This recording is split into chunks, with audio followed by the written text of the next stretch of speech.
Okay, this is Northerners. Now what I mean by Northerners, I'm talking about the Islamic cleric or whatever they call themselves in the north. They have gathered, they have gathered together trying to preach, division, which is a very good thing to see because that is a way forward.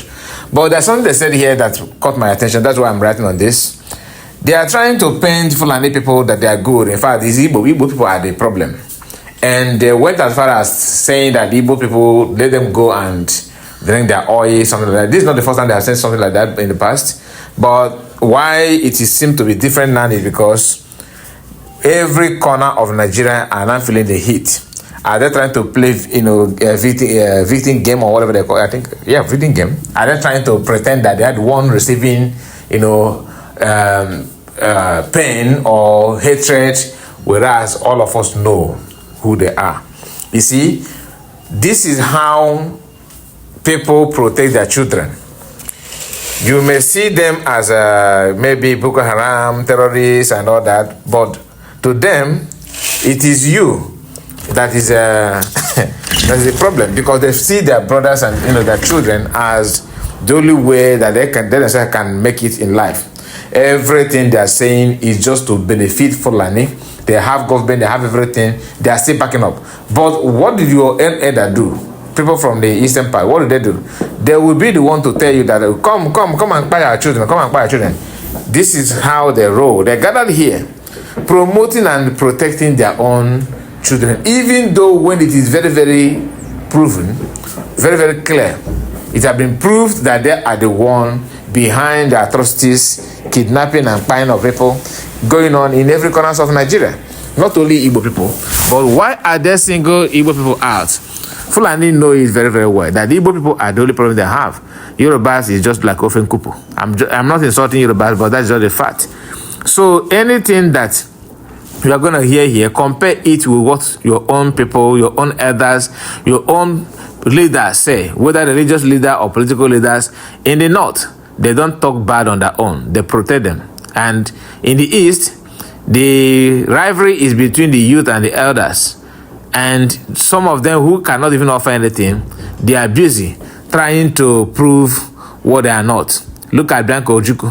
Bianco No, which I prefer to call her Bianco No, not Ojuku. Look at what she did. And she's still doing that. Not only her.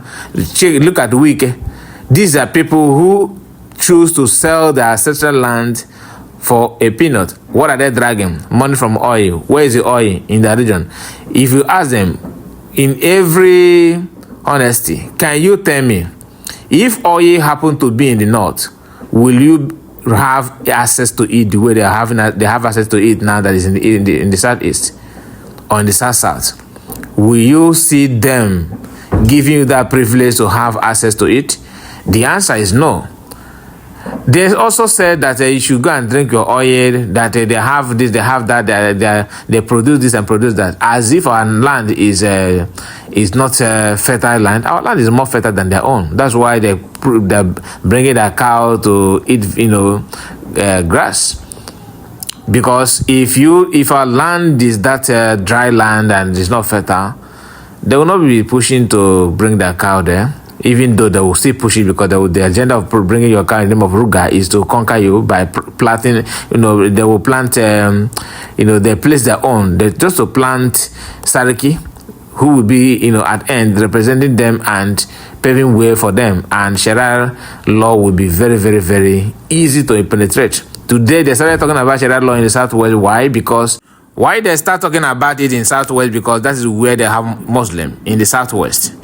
All right. In the Southeast, you don't have such thing because it is very, very clear that we have no Islam presence, like indigenous Islam Igbo person. No, apart from the one man in the Sukkah, who they are using to penetrate, to plant.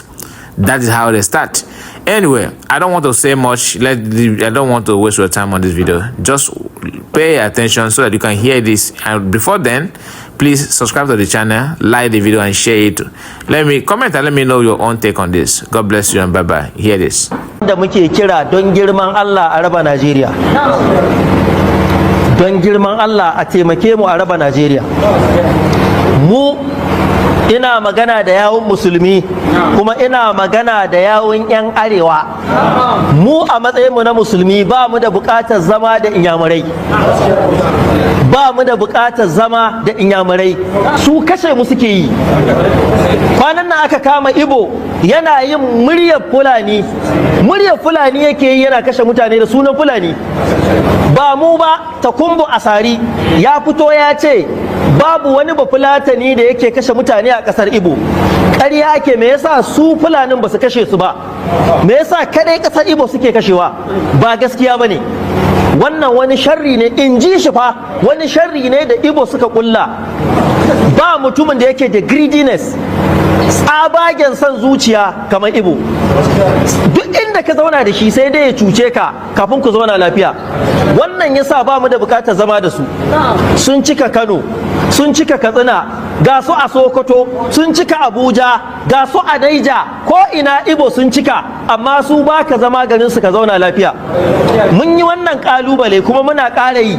A gwada mana wata kasuwa guda ɗaya wadda aka gina a ƙasashen jihohin Ibo, wanda musulmi ɗaya ke da shago, wanda ɗan arewa ɗaya ke da shago. Idan akwai, a nuna mana. Muna son a nuna mana wani musulmi ɗan arewa da yake zaune a ƙasar Ibo yana zaune lafiya, a nuna mana shi. Kenan babu. Waɗannan mutane menene amfanin zama da su?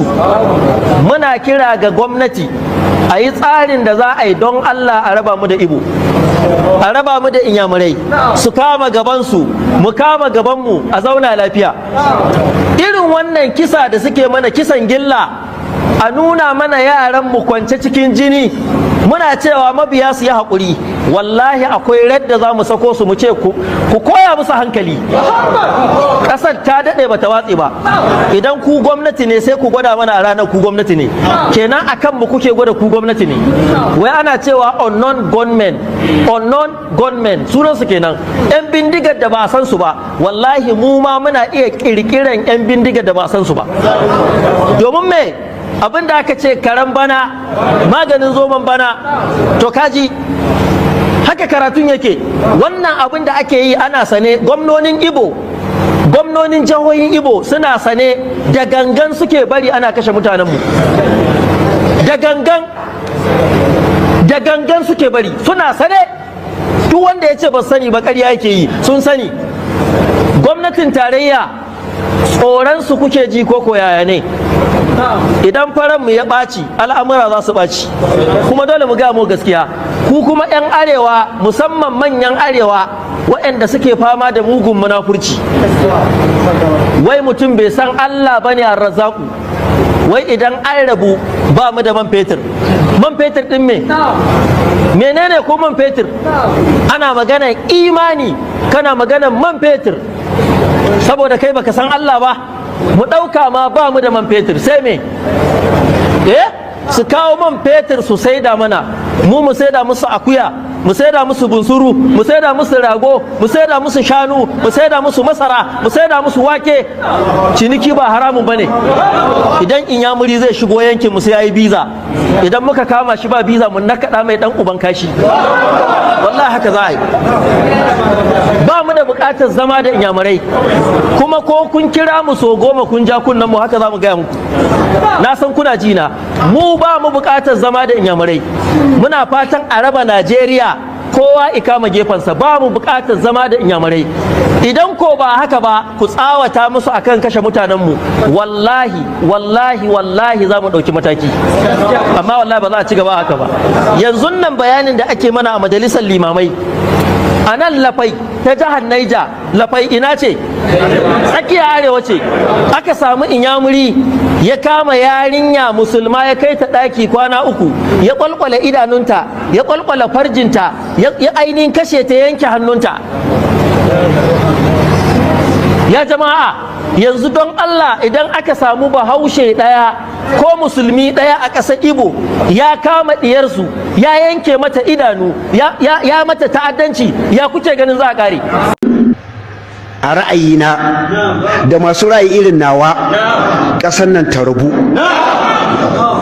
a raba ta kawai, a raba ta.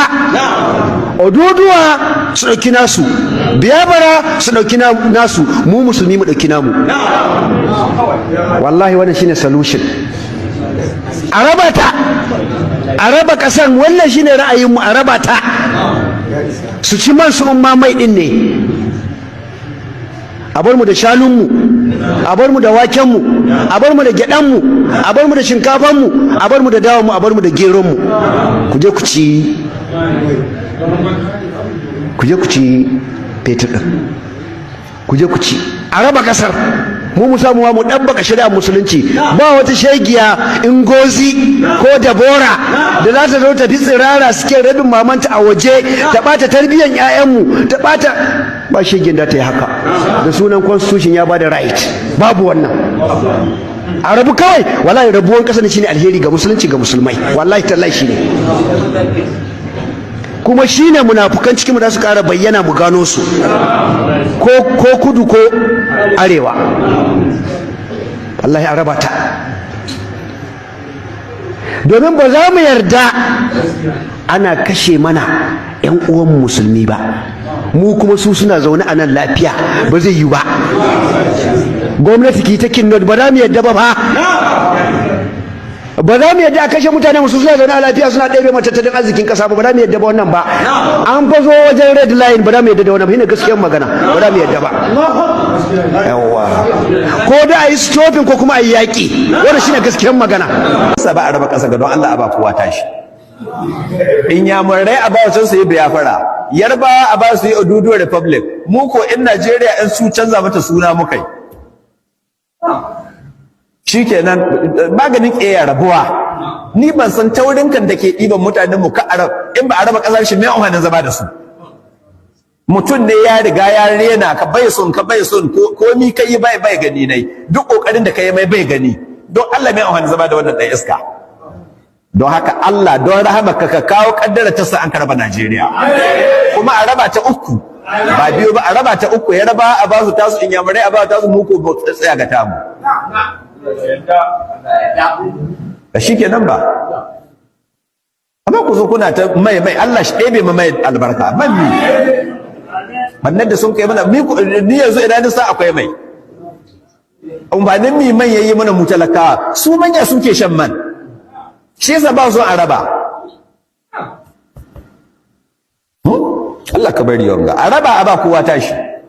Kowa Allah ku kwashe, tunun buka ɗauka har da gino ne haka iko. Sannan ina kira ga a hidda nan da Kanu, a bashi biyafara, a basu biyafara. Mu ko mai tsaye mu nan ne yanga mu sa mata mu suna. Amma wace Najeriya mu sa mata wani suna. Shikenan an huta.